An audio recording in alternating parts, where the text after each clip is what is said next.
Movie की शुरुआत में हमें दो फॉरेनर्स को दिखाया जाता है जिनका नाम जॉन और समर होता है। वो दोनों आपस में बात कर रहे होते हैं कि उन्हें एक हेल्दी जवान लड़की चाहिए जो कि कहीं मिल नहीं रही है। पैसों का प्रॉब्लम नहीं है, बस एक लड़की मिल जाए तो हमारा काम हो सकता है। यही सब बातें उनका टैक्सी ड्राइवर भानु सुन रहा होता है। कार जब रुकती है तो जॉन मोबाइल में लड़कियों की फोटोज देख रहा होता है तो भानु को लगता है कि उसे कुछ करने के लिए लड़कियां चाहिए, तो वो इशारों में जॉन से लड़की दिलवाने की बात करने लगता है। तब वहाँ समर आकर उसे समझाती है कि उन्हें लड़की अपने बच्चे की माँ बनाने के लिए चाहिए। भानु को कुछ भी समझ नहीं आ रहा होता है कि वो क्या बोल रहे हैं। फिर कार में वो दोनों उसे समझाते हैं कि उन्हें अपना बच्चा पैदा करना है, लेकिन समर माँ नहीं बन सकती, इसीलिए उन्हें कोई लड़की चाहिए जो हमारा बच्चा पैदा कर सके। इस प्रोसेस को हम सरोगेसी कहते हैं। भानु को अब पूरी बात समझ में आ जाती है। वो कहता है कि मेरी भी एक बीवी है, लेकिन 12 साल से हमारे बच्चे नहीं हो रहे हैं, तो हम लोग भी यही करवा लेंगे। वो दोनों कहते हैं कि ये प्रोसेस सस्ता नहीं होता, इसमें लाखों पैसे लग जाते हैं। इस बात पर भानु कहता है कि हम तो गरीब लोग हैं, ऐसे ही मेहनत करके बच्चा कर लेंगे।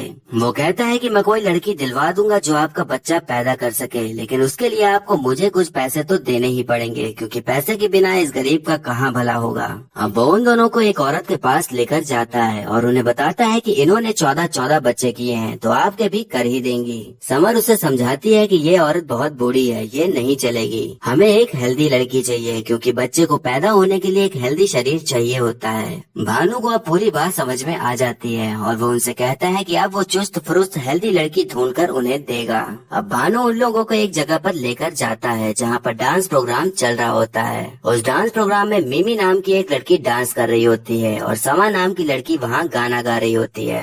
मिमी हमेशा से एक फेमस एक्ट्रेस बनना चाहती है और वो किसी जॉली नाम के आदमी से जुगाड़ लगाकर फिल्म इंडस्ट्री में घुसना चाहती है, पर जॉली कहता है कि पहले तो तुम्हारा फोटोशूट करना होगा जिसमें कि 5 लाख लगेंगे, और फिर एक डांस सॉन्ग बनाएंगे जिसमें कि 10 लाख लगेंगे, तभी तुम्हारी अच्छी खासी पहचान बन जाएगी और फिल्म इंडस्ट्री में जाना आसान हो जाएगा। अब मिम्मी के सपने तो बहुत बड़े थे, लेकिन उन सपनों को पूरा करने के लिए खूब सारा पैसा चाहिए था, जो कि उसके पास तो बिल्कुल भी नहीं था। अब जॉन और समर भानु से मिलते हैं और उसे बताते हैं कि बच्चे को पैदा करने के लिए उन्हें एक लड़की पसंद आ गई है। समर बताती है कि जो लड़की कल डांस कर रही थी वो बच्चा पैदा करने के लिए एकदम परफेक्ट रहेगी, क्योंकि वो काफी हेल्दी है, तो अगर वैसे ही कोई लड़की मिल जाए तो अच्छा रहेगा। भानु कहता है कि वैसे ही कोई लड़की क्या, बल्कि आपको वही मिल जाएगी, बस सब कुछ आप मेरे ऊपर छोड़ दीजिए। अब हम देखते हैं कि मिम्मी और समा अपने घर जा रहे होते हैं, तभी भानु उनके सामने आ जाता है और कहता है कि मैं आप लोग को आपके घर छोड़ दूंगा। अब रात हो जाने पर उन लोगों को कोई भी ऑटो नहीं मिल रहा था, इसीलिए वो दोनों उसकी टैक्सी से जाने के लिए मान जाते हैं। अब भानु को मिम्मी को मनाना था, तो वो गाड़ी में माँ से रिलेटेड गाने चलाने लग जाता है। वो कहता है कि माँ और बच्चे का रिश्ता दुनिया में सबसे बड़ा होता है, अगर मेरे बस में होता तो मैं भी बच्चा कर लेता।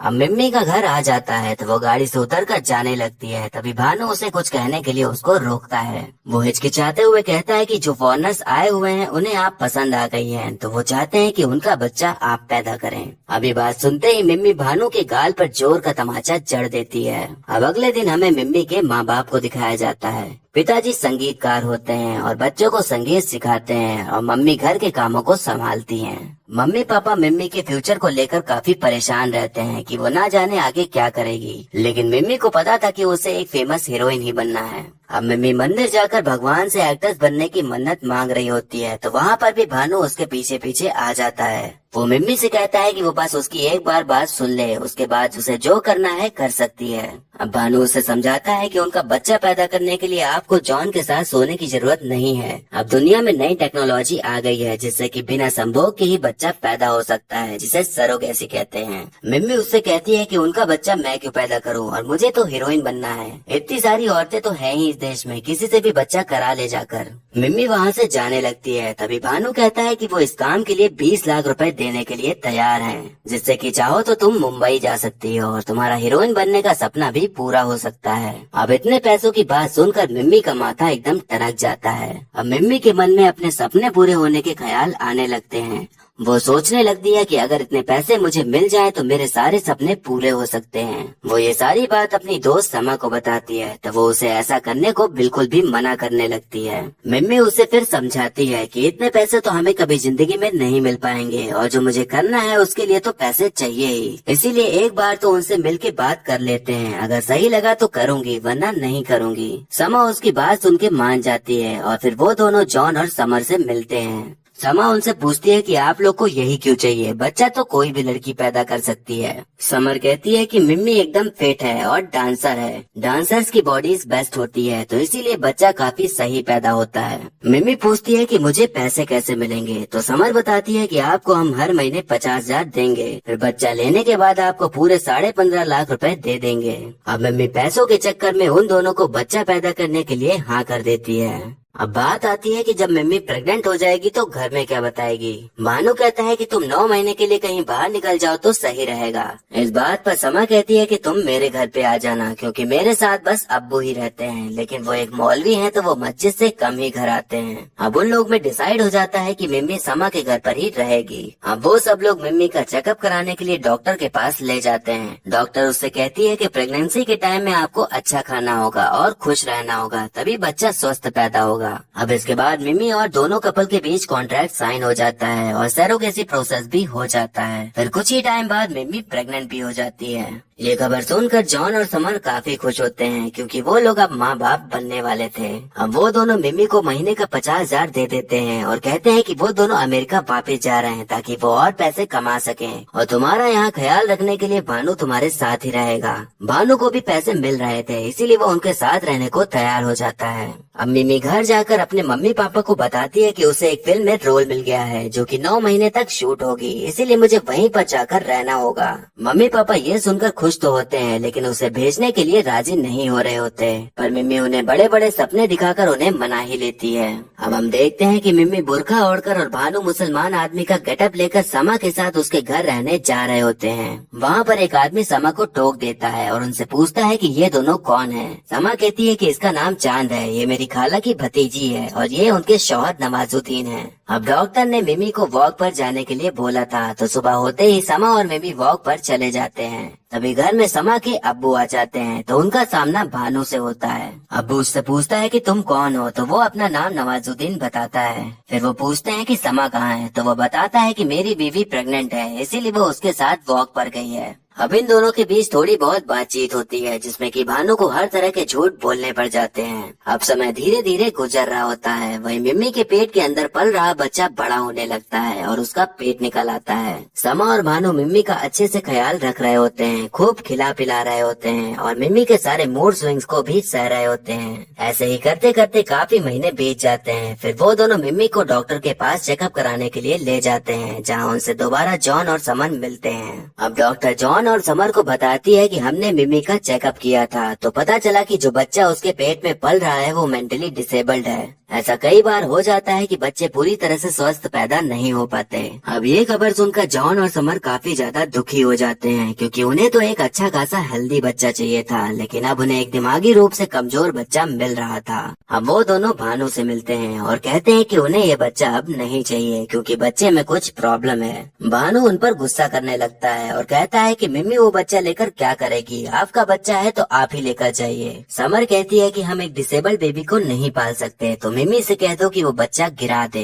अब भानु मिम्मी के पास आता है और मिम्मी को डर डर के बताता है कि उन दोनों ने बच्चे को लेने से मना कर दिया है, क्योंकि बच्चे में कुछ प्रॉब्लम है और बच्चे को गिरा देने को कहा है। अब ये बात सुनकर मिम्मी की हालत खराब हो जाती है, क्योंकि वो ये सब तो उन्हीं के लिए कर रही थी और अब वही दोनों अपने कदम पीछे ले रहे थे। अब वो उसी हालत में उनसे मिलने के लिए उनके होटल की तरफ भागती है। तब वहाँ सारे लोग देख लेते हैं कि ये तो मिम्मी है जो कि प्रेग्नेंट है। वो भागकर उनके होटल जाती है, तो पता चलता है कि वो लोग वहाँ से निकल चुके हैं। अब मिम्मी एकदम परेशान और हताश हो जाती है और वहीं बैठकर खूब रोने लग जाती है। अब सीन फिर उसके घर का आता है, जहाँ सबको पता चल गया था कि वो प्रेग्नेंट है, लेकिन किसी को पूरी जानकारी नहीं थी कि वो कैसे और क्यों प्रेग्नेंट है। मम्मी पापा को यही लग रहा होता है कि उसने किसी के साथ किया है तभी वो प्रेग्नेंट हुई है, तो वो लोग उसका नाम पूछ रहे होते हैं। अब मम्मी को समझ नहीं आ रहा होता है कि वो क्या करे, तो वो भानु के ऊपर ही पूरा इल्जाम लगा देती है कि यही इस बच्चे का बाप है। अब माँ बाप भानु को ही खरी खोटी सुनाने लग जाते हैं। तब दादी कहती है कि अब जो हो गया सो हो गया, लेकिन जो होने वाला है अब उस पर ध्यान देना चाहिए। मिम्मी को बच्चा होने वाला है, तो इस टाइम पर उसका ख्याल रखा जाए वही सही है। अब भानु मिम्मी के पास जाता है और उससे कहता है कि आपने मुझे क्यों फंसा दिया, मेरी तो ऑलरेडी दिल्ली में बीवी रहती है। मिम्मी अब उसके ऊपर ही गुस्सा करने लगती है कि मैंने तुम्हें नहीं, तुमने मुझे फंसाया है। काश मैंने पैसों के चक्कर में कुछ किया ही ना होता और तुम्हारी बातों में आई ना होती, तो आज ये सब कुछ भी नहीं होता। अब मिम्मी की लाइफ एकदम खत्म सी हो गई थी। उसके जो भी सपने थे सब टूट गए थे। वो अब अपना बच्चा गिरा भी नहीं सकती थी क्योंकि अब मम्मी पापा ने उसे अपना लिया था। तो अगर वो ऐसा करती तो उसके ऊपर और भी सवाल उठते। एक दिन मिम्मी भानु से पूछती है कि अगर तुम तभी भाग जाते तो मैं तुम्हारे पीछे तो वैसे भी नहीं आने वाली थी, और अगर आ भी जाती तो तुम साफ इनकार कर सकते थे कि बच्चा तुम्हारा नहीं है, तो फिर आप तुम मेरे साथ क्यों हो और मेरी मदद क्यों कर रहे हो। इस बात पर भानु कहता है कि मैं एक ड्राइवर हूँ और जब तक अपने पैसेंजर को मंजिल तक पहुँचा ना दूं तब तक मैं साथ नहीं छोड़ता। भले ही रास्ते खराब होते हैं लेकिन इसका मतलब ये तो नहीं कि अपनों का साथ छोड़ दिया जाए। अब उसी रात मिम्मी को लेबर पेन स्टार्ट हो जाता है तो मम्मी पापा उसे लोकल हॉस्पिटल लेकर जाते हैं। अब वहाँ पर उसकी डिलीवरी होना शुरू हो जाती है जिसमें कि मिम्मी को भयंकर तरीके से दर्द हो रहा होता है। काफी मशक्कत के बाद आखिरकार बच्चा पैदा हो ही जाता है। डॉक्टर जब बाहर आती है तो समा उससे पूछती है कि बच्चे को कोई प्रॉब्लम तो नहीं, तो डॉक्टर बताती है कि नहीं उसे कोई प्रॉब्लम नहीं है, बच्चा एकदम हेल्दी पैदा हुआ है। वो कहती है कि अक्सर रिपोर्ट्स गलत निकल जाती हैं तो ऐसा हो जाता है लेकिन बच्चा अभी बिल्कुल स्वस्थ है। अब बच्चे की इस दुनिया में आ जाने पर सभी लोग काफी खुश होते हैं लेकिन सभी लोग बहुत हैरान भी होते हैं क्योंकि बच्चा एकदम गोरा चिट्टा पैदा हुआ था, क्योंकि असलियत में तो वो बच्चा भानु का नहीं जॉन का था।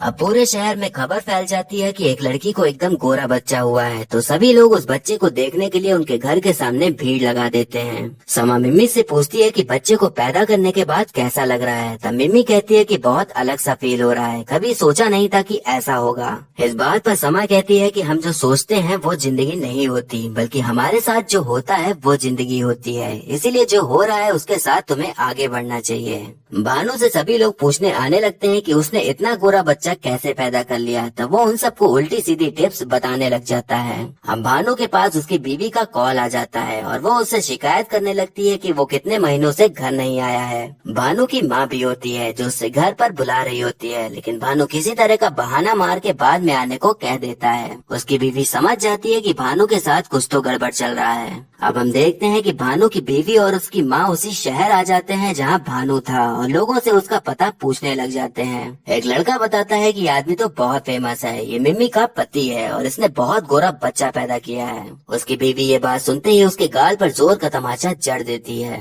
अब वो मिम्मी के घर पहुंच जाती है और मिम्मी के ऊपर भड़कना शुरू हो जाती है। तभी उसे वहाँ भानु दिख जाता है तो वो उसको पकड़ के मारने पीटने लग जाती है। अब सारे इल्जाम भानु के ऊपर लग जाते हैं और भानु पूरी तरह से इस जंजाल में फंसने लग जाता है। अब मिम्मी आखिरकार अपना मुंह खोलती है और बताती है कि ये बच्चा उसका नहीं है और न ही मैंने इससे शादी करी है। अब वो उन सबको सब कुछ बता देती है। तब सभी को सब चीजें क्लियर हो जाती है। मिम्मी की माँ कहती है कि बच्चा तो तूने ही किया है तो बच्चे की माँ भी तो तुम ही हुई ना। अब वो सारे लोग उस बच्चे को एक्सेप्ट कर लेते हैं। अब सब लोग बच्चे के साथ खुश होते हैं और वो बच्चा धीरे धीरे बड़ा हो जाता है। अब मिम्मी अपने बच्चे को लेकर ही डांस प्रोग्राम करने लग जाती है।